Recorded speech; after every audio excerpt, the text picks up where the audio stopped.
Днес ще направим едно малко по-различно видео. Няма да правим никакви ремонти. Искам да покажа следното. Сервизът, който имаме, се цапат доста. Влизат вътре машини за гараж. Когато правим някоя кола, също много мизерия става.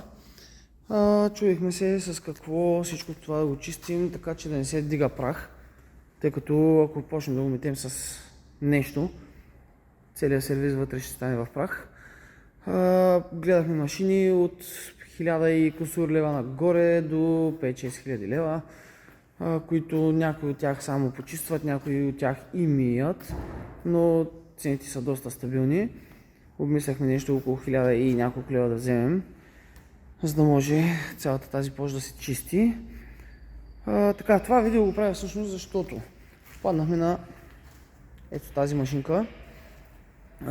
Тя не е електрическа, задвижва се общо взето от механично с тези две гуми. Гумите движат тези четки и отдолу в средата има една централна четка.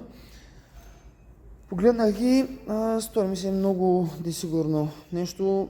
Гледахме клипчета в интернет, но общо взето попаднахме само на реклами.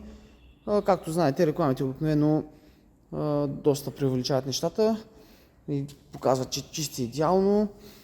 Затова видях го това нещо в Lidl. Това си е марката на Lidl. Седях около 30 минути пред кашона, за да се почудя дали да го взема. Беше към 130 лева, никак не беше скъпо, което също породи съмнение, че може би това нещо няма да върши много добра работа.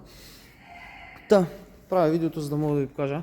Значи сервиза е доста мръсен, виждате навсякъде каква е мизерия.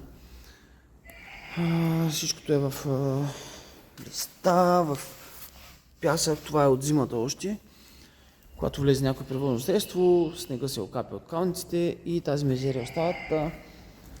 Правим едно кръгче с тази машина. Така.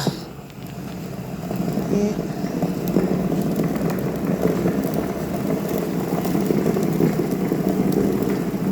сега искам да ви покажа разликата. Не знам дали хубаво се вижда от телефона, но изчиства идеално. Цялата мизерия се маха. Единствено остава много лек пепел, който всъщност може да го измием след това. Но основната мръсотия изчезва и доста качествено събира цялата мизерия. Целта на видеото е просто да не се чуете от рекламите, които реално пускат производителите, продавачите, от първо лице да видите, че наистина това нещо върши доста хубава работа.